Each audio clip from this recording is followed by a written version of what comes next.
어쩌면 정작 그 이름의 주인은 까맣게 잊었을지 모를 그 이름. 최준원. 제가 직접 쳤어요, 준원이 이름을. 자기만이 아니라 주변 분들을 위해 더 큰 인물이 되었으면 좋겠다, 그런 의미를 좀 부여를 했어요. 그 시절 준원이의 모습을 생생하게 기억하고 있는 아버지 최용진 씨. 이걸 주머니에 많이도 넣네. 지금껏 돌멩이 하나, 쪽지 한 장마저 버리지 않고 지켜왔습니다. 다 준원이 흔적들인데 실제 준원이가 없어요. 여전히 납득하기 힘든 그 일은 아이가 유치원에 입학하고 한 달이 지났을 무렵 일어났습니다. 같이 올 줄 알았어요. 중국집 갔는데 갔다고 그런다고. 그럼 이거 어디 간 거야? 이러면서 놀이터부터 뛰어간 거지. 종종 그랬듯 집 앞 놀이터에서 늦게까지 놀고 있길 바랬지만 이날만은 달랐습니다. 갑자기 어두워지면서 천둥번개가 치고 소리 지르면서 울은 게 반 정신을 잃었던 것 같아. 놀이터 갔는데 없어서. 한순간 무너진 가족의 일상. 대체 아이는 어디로 사라진 걸까? 다시 그날 준원이가 걸었던 그 경로를 되짚어갈 우리에게 아버지가 무언가를 내놓습니다. 일종의 안내서라고 합니다. 난 이 안에 있을 것 같아. 노트 안에 있을 것 같아요. 자료. 아이가 사라진 그날부터 직접 발로 뛰며 작성해온 일종의 수사 기록입니다. 기록의 시작은 2000년 4월 4일 준원이가 방문한 친구네 중국집부터 시작됩니다. 중국집에서 TV를 보다가 배달 갔다 오더니 없었다. 준원이가 실종되고 약 1년 뒤 이곳 망우동을 떠났다는 친구의 가족. 수소문 끝에 어렵게 준원이의 단짝과 연락이 닿았습니다. 흔쾌히 만남에 응해준 나승일 씨. 그 시절 친구 준원이를 기억하고 있을까? 중국집이 이제 홀이랑 그다음 온돌방 이렇게 나눠져 있었거든요. 그 방 쪽에서 놀다가 이제 방이 뜨뜻하니까 저도 모르게 그냥 잠들었어요. 그냥 이제 제가 잠에서 깨고 나서 시간 얼마 지난지도 모르고 주연이 어디 갔냐고 이렇게 찾았었던 기억이 있어요. 아이가 중국집을 떠난 시각은 오후 3시 반경. 이후 놀거리를 찾아 이동하던 준원이가 혹시 길을 잃기라도 했던 걸까? 그런데 아이가 목격된 다음 장소는 생각지 못한 곳이었다고 합니다. 놀이터에 영광 아파트 놀이터. 올라가는데 이제 그 앞에 이제 저기인데 준원이네 가족이 살던 서울 중랑구 망우동 소재 염광 아파트. 단지 내 자리에 있던 놀이터가 아이가 마지막으로 목격된 장소란 겁니다. 혹시 그날 준원이 곁에 있던 아이들 중에 무언가를 듣고 본 이들은 없을까? 다행히 그 흔적이 아버지 최용진 씨 수사 노트에 남아 있습니다. 당시 초등학교 4학년이었던 남학생입니다. 아마 여기 이쯤이었어요. 이쯤에 미끄럼틀. 네네. 그 당시 준원이를 인지는 하고 계셨던 거네요. 네네. 그냥 같이 놀다가 이제 알게 됐던 것 같아요. 준원이가 실종되던 그날 친구들과 놀이터를 찾았던 임문규 씨는 미끄럼틀 아래서 또래 친구 2명과 놀고 있는 준원이를 봤다고 합니다. 그리고 얼마 뒤 각자 이제 집에서 불렀어요. 들어오라고 해가지고. 그래서 이제 들어가는데 우리 들어가는데 너는 안 들어가 이렇게 물어봤던 것 같아요. 제 기억에 계속 남는 게 이제 언니 보러 학교로 갈 거야라고 하면서 갔거든요. 다음 날 준원이가 없어졌다는 사실을 들었기 때문에 이날의 기억만큼은 정확하다는 문규 씨. 그에게 말한 대로 아이는 이후 학교로 향했을까? 그리고 이제 학교를 간다고 하면 저 길로 쭉 내려가야 돼요. 저쪽 길로. 네. 평소 준원이가 유치원으로 가던 그 길입니다. 그런데 놀이터 인근에 위치한 염광아파트 7동에 거주했던 한 할머니는 그날 젊은 남자를 따라 놀이터 옆 샛길로 나가는 준원이를 봤다고 진술했습니다. 목격자가 본 것이 맞다면 아이는 남자와 함께 이 길을 걸어서 갔을 걸로 보입니다. 길이 좁아 차량 이동이 쉽지 않았습니다. 놀이터 옆 새길을 따라 걷던 전문가가 멈춰선 곳은 주택가가 끝나고 파출소와 상가들이 위치한 교차로. 저 골목을 벗어날 정도로 멀리 온다는 건 쉽지 않거든요. 운다라든지 이런 부분들이 있었다라고 한다면 보다 많은 사람들이 목격을 했을 테고 이상함을 느꼈을 테고. 범행을 은폐하고 싶은 범인의 입장에서도 또 그를 따라 나선 아이의 상황에서도 파출소가 있는 교차로 너머까지 이동하는 게 심리적으로 부담스러운 일이라는 얘기입니다. 그 경우 아이가 저항했을 가능성이 높고 그랬다면 목격자들이 더 있었을 겁니다. 놀이터에서 누가 뭐 이거 데리고 갔다 그것도 엄청 수사해가지고 찾아냈고 딴 걸로 뭐 나오고 우려했던 일들은 사실과 거리가 있는 걸로 확인됩니다. 사망의 흔적이 없다는 것은 생존의 가능성을 뜻하기도 합니다. 한 가지 가능성은 뭐냐면 그렇게 해서 양육 목적으로 데려간 이후에 해외로 이주했을 가능성입니다. 실제 그런 사례들도 있습니다. 여러 경로를 통해 얼굴이 알려진 준원이를 국내에서 키우기는 어려웠을 거라는 분석입니다. 양육 목적의 납치. 하지만 당시 경찰은 그 가능성만은 매우 낮게 봤다고 합니다. 절대 애는 못 데려가서 키운다. 애가 똑똑하고 그러니까 어디에 가둬서 키울 순 없잖아. 다른 사람이 보고 가면 그 똑똑한 애가 금방 신호를 보내지. 아이가 집 전화번호를 외우고 있었습니까? 전화번호뿐만이 아니고 내 핸드폰 번호까지 알아서 거의 매일 했어요, 통화를. 당시 준원이는 공중전화도 사용할 수 있었다고 합니다. 때문에 어떤 식으로든 아이가 구조 요청을 해왔을 거라고 판단했다는 경찰. 실종 당시 만 4년 10개월이던 준원이가 그런 경우 SOS를 보낼 수 있었을까? 그렇다고 해서 연령대에서 기대되는 수준을 현저히 넘어서서 문제 해결을 할 수 있는 아이라고 보여지는 정도는 아니에요. 겁을 잔뜩 먹고 스트레스를 받으면 너무 많이 트라우마가 있어서 그 심리적인 생존을 위해서 기억을 해리시키거든요. 가족은 실제보다 아이를 더 어리게 본 누군가가 준원이를 키울 목적으로 데려갔고 그 충격으로 아이가 기억을 잃었을 걸로 믿고 있습니다. 가족의 믿음은 불가능한 희망만은 아닙니다. 지난 1978년 12살이던 중학생이 수원에서 흔적 없이 사라진 사건이 있었습니다. 38년 뒤인 지난 2018년 어머니의 요청에 따라 실종된 아들의 현재 모습을 추정한 몽타주를 전국에 배포했던 경찰. 기존에는 수작업만 가능했었어요. 그런데 지금 프로그램에서는 아동의 나이도 가능하기 때문에 그 직후 기적이 일어났습니다. 당시 아들의 얼굴이 나이 변환 몽타주와 꼭 닮은 덕에 아들과 재회한 어머니. 알고 보니 아들은 38년 전 어떤 이유에선가 모든 기억을 잃었던 걸로 확인됐습니다.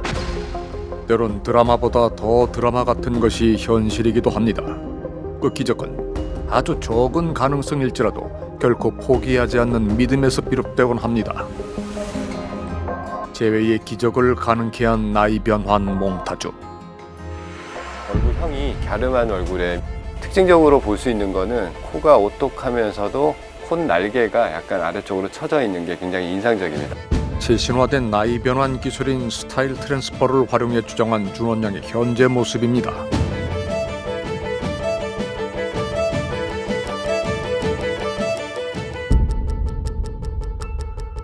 그리고 이 결과물에 새로운 AI 기법이 추가될 예정입니다. 제너러티브 페이셜 프라이어 간이라는 기법을 적용을 했는데요. 여러 가지 노이즈들 제거를 하면서 형태 정보를 더 선명하게 나타내면서 눈, 코, 입에 대한 정보를 더 부각시키고 깨끗하게 만드는 고해상도화 기법을 적용을 했습니다. 어릴 때 사진을 기반으로 완성된 2023년의 준원이 아래로 향하는 콧방울과 웃을 때 오므리는 입모양도 잘 살아있습니다. 거기 자연스러운 움직임을 더딥혀봤습니다. 이 사람이 올해로 29살이 됐을 최준원 씨입니다. 그런데 취재 20일째 반가운 목소리를 들을 수 있었습니다. 저 그건 정확히 기억나는데 미끄럼틀 밑에서 셋이서 놀았던 거는 확실히 기억이 나고. 반가운 목소리의 주인공은 실종 당일 준원이와 함께 놀이터에서 소꿉놀이를 했던 친구 권혜지 씨입니다. 우리에게 들려줄 얘기가 많다며 오빠인 권용준 씨와 동행한 혜지 씨. 남매는 그날 놀이터에 있었다고 합니다.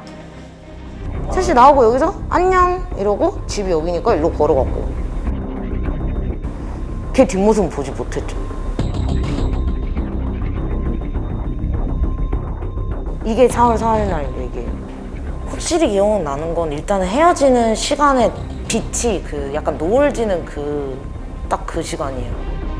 당시 7살이던 동생이 기억하지 못하는 장면이 있어 자리를 함께하게 됐다는 용준 씨. 그때 저희가 할아버지랑 같이 살 때였는데 가서 혜지 데려와라, 밥 먹게 데려와라 해서 이제 놀이터에 갔는데 미끄럼틀 그 밑에 쪽에서 얘네가 모래장난을 하고 있고 그 구석에 어떤 아저씨가 모자를 이렇게 눌러쓰고 앉아서 옆에는 소주 한 병이 있는데 얘네 둘을 이렇게 쳐다보듯이 그냥 고개를 떨구고 있는데 어린 제가 볼 땐 약간 무서운 느낌? 고개를 이렇게 이런 자세로 있었어요. 이런 자세로 계속 이러고 있고. 다리를 꼽아 앉아서? 네. 뭐 막 깨끗한 인상은 아니었던 것 같아요. 모자 색깔은 혹시 기억나세요? 옷색이랑 비슷했던 걸로 기억해요. 어두운 검은 계열. 40대 후반 이상은 되지 않았을까. 놀이터 구석 벤치에 앉아 준원이와 동생을 지켜보고 있었다는 중년의 한 남성. 그것은 용준 씨만의 기억이 아니었습니다. 혼자 그네를 이렇게 밀고 이렇게 타고 그러고 있었네요. 아는 사람 아닌 것 같은데. 22년 전 방송에서 찾아낸 한 인물의 기억. 목격 당시 중학교 1학년이던 정우철 씨입니다. 저희 집에서 이제 보면 바로 놀이터거든요. 그러니까 창문에서 바로 제 방에서 보면요. 당시 놀이터가 바라다 보이는 염광아파트 10동 저층에 거주했다는 우철 씨. 그날같이 학원에 갈 친구를 기다리며 창밖을 내다봤을 땐 그네 옆에 어린 여자아이가 있었다고 합니다. 학원을 가기 위해 건물 밖으로 나온 뒤에야 우철 씨 시야에 들어왔다는 한 남자. 이렇게 막 얼굴이 정확하게 기억이 나진 않는 것 같아요. 수염이 좀 있었던 것 같기도 하고 잘 기억이 안 나요. 이제는 흐릿해진 기억. 하지만 다수의 어린 목격자들이 실종 당일 놀이터에서 봤다는 남성의 존재는 분명 중요해 보입니다. 그런데 그 당시에 이런 아이들의 진술에 부합하는 특정된 인물에 대한 수사 이루어지지 않았다는 것, 이것은 계속해서 한으로 남을 수밖에 없는 거죠. 우철 씨는 2000년 4월 4일 오후 5시 15분경 의문의 남자를 봤다고 기억합니다. 우린 체면을 통해 그의 기억을 선명하게 들여다보기로 했습니다. 잠바를 입고 있어요. 파란색. 파란색. 베이지 하얀색 같은 잠을 앉아있어요. 바지는 약간 당근색 같아요. 최면을 통해 본 아이의 옷차림은 실종 당일 준원이가 입었던 것들과 정확히 일치합니다. 때문에 다음 순서가 더욱 기대됩니다. 이제 수상한 남자를 바라볼 차례입니다. 벤치에 있는 사람만 바라볼게요. 자, 하나, 둘, 셋. 나뭇가지를 이용해 땅을 파며 놀고 있다는 준원이. 그런 아이의 모습을 누군가 지켜보고 있습니다.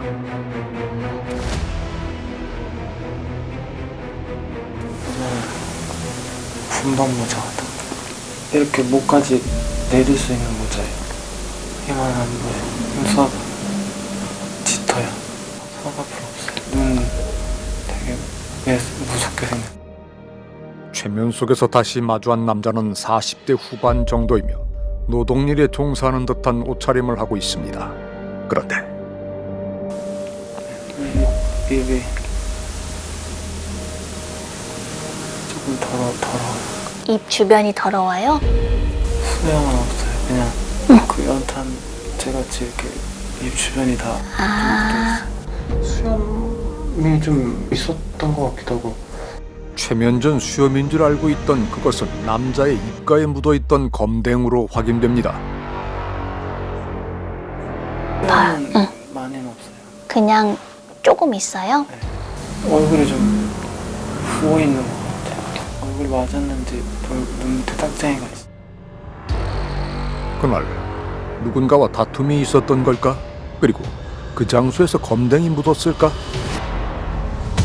공교롭게도 과거 중랑구 망우역 인근에는 대형 연탄 공장이 자리해 있었습니다. 건물이 그 옛날에 한 자리였어요. 그만 아니라 뭐 이게 그걸로 인해서 벌어졌던 사람들도 뭐 수시면 되죠. 여전히 연탄 관련 일에 종사하는 사람들이 남아있는 망우역 일대. 아마 또 2000년에 더 많은 사람들이 망우역을 비롯해 중랑구 일대에서 거주했을 걸로 추정됩니다. 준원이가 실종되던 그날 놀이터에 있었던 남자. 하필 어린 목격자들의 눈에만 띄어 사망을 피해갔을지 모를 그의 얼굴을 좀 더 구체화해볼 생각입니다. 오래전 기억을 되살릴 때 이용한 최신의 몽타주 기법이 동원됐습니다. 수차례 수정을 통해 완성된 몽타주. 그날 놀이터 벤치에 있던 남성의 모습입니다. 그리고 이것은 23년이 지난 지금의 얼굴입니다. 남자의 신원을 이제라도 꼭 확인해야 하는 데는 또 다른 이유도 존재합니다. 이 사건에 있어서 현장을 직접 목격한 성인은 부족한 상태이거든요. 사건의 현장에 있는 사람이라면 모두가 다 중요한 사람들입니다. 의미가 있고요. 용의선에서는 배제할 수 있는 참고인 목격자로 정의할 수도 있고요. 몽타주 속 남성이 어쩌면 준원이를 가장 마지막으로 지켜본 어른 목격자일 수도 있는 겁니다. 이 얼굴을 기억하는 누군가의 연락이 가족의 재회를 가능케 할 수도 있습니다. 23년 전 단 하나의 희망만을 품은 채로 길 위에 섰던 가족들. 잘못된 제보들 속에서 가족은 천금 같은 시간들을 길 위에 흘려보내야 했습니다. 지금도 희망은 갖고 있습니다. 100% 확신하고요. 꼭 만날 거라고 믿습니다. 그리고 가족과 다시 만나는 기적을 가능케 하는 열쇠, 그것을 준원이가 이미 쥐고 있을지도 모릅니다. 이 아이가 했던 특이한 행동 있잖아요. 본인이 기억하고 있을 거예요. 예를 들면 갔던 중국집의 간판, 본인이 그렸던 그림, 이름, 별명. 언니가 부르던 자신의 별명을 기억할까? 온 동네를 돌며 전단지를 모아둔 자신의 특이한 습관과 한때 푹 빠졌던 캐릭터를 잊었을까? 피카츄. 제일 좋아했어, 피카츄. 주머니에 넣고 다니며 만지작대던 조약돌의 질감은 어떻게 남았을까? 태어나 줄곧 자랐던 이곳 망우동에서 뛰어놀던 놀이터와 매일같이 마주쳤던 이웃들의 얼굴이 어렴풋하게 남아 가끔 떠오르진 않을까? 준원아, 나 현지 아빠인데 옛날에 너 유치원에서 아저씨가 자주 데려다 주고 그랬는데 기억나니? 기억나면은 아저씨한테 연락해. 지금은 이름이 바뀌었는데 예전에는 왕자 문방구였어. 언니랑 왕자 문방구에 스케치북 사러 왔었는데 기억하니? 준원이 왕자 사진 하나씩 기억나니? 언니랑 와서 사진 많이 찍었었잖아. 유치원 다닐 때랑. 왕자 사진관 지금도 그대로 있어. 그쪽에 한번 들려주면 참 좋겠다. 준원 안녕? 나 승일이야. 난 너가 꼭 잘 지내고 있을 거라고 생각해. 늦더라도 꼭 부모님 뵙고 우리도 다시 볼 수 있는 날이 왔으면 좋겠다. 그 기억의 조각들을 따라 한 걸음 한 걸음을 옮겨 끝내 마주하면 좋을 그 얼굴. 준원아, 네가 아무리 멀리 있어도 아빠 반드시 너 찾을 거야. 항상 건강하게만 지내도 좋겠어. 아빠가 끝까지 찾으러 갈게. 또 만나자. 빨리 만나자.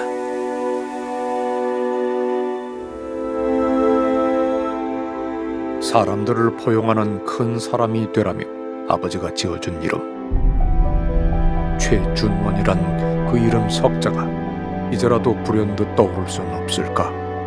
그래서 참으로 길었던 그날의 외출이 비로소 끝을 맺길. 준원이를 잊지 않은 모든 이들은 지금 진심을 다해 기도하고 있습니다.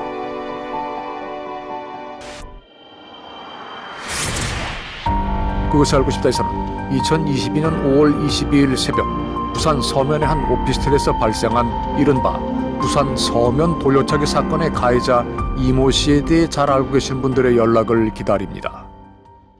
그것이 알고 싶다에서는 지난 2월 7일 인천 남동구 논현동의 한 아파트에서 친부와 계모의 학대로 숨진 초등학생을 잘 아시거나 해당 아이가 2019년 6월부터 2020년 2월까지 필리핀에 체류했던 상황에 대해 아시는 분들의 연락을 기다립니다. 교사 출신 부부와 제자가 운영하는 제주도 펜션에서 일명 아티스트 웨이라 불리는 심리 상담 프로그램에 참가했던 분들의 연락을 기다립니다. 2001년 발생한 대전 은행강도 사건의 주범으로 1심 재판에서 무기징역을 선고받은 뒤 2002년 전주 백경사 살인사건 당시 탈취된 389경 권총의 행방을 제보한 이승만에 대해 잘 아시거나 대구 공고를 함께 다녔던 동창, 군 생활을 같이 하셨던 분들의 제보를 기다립니다. 2002년 9월 전주 금암 2 파출소에서 발생한 백경사 총기 탈취 및 피습 사건에 대해서 잘 알고 계시거나 최근 총기가 발견된 과정을 알고 계신 분들의 연락을 기다립니다.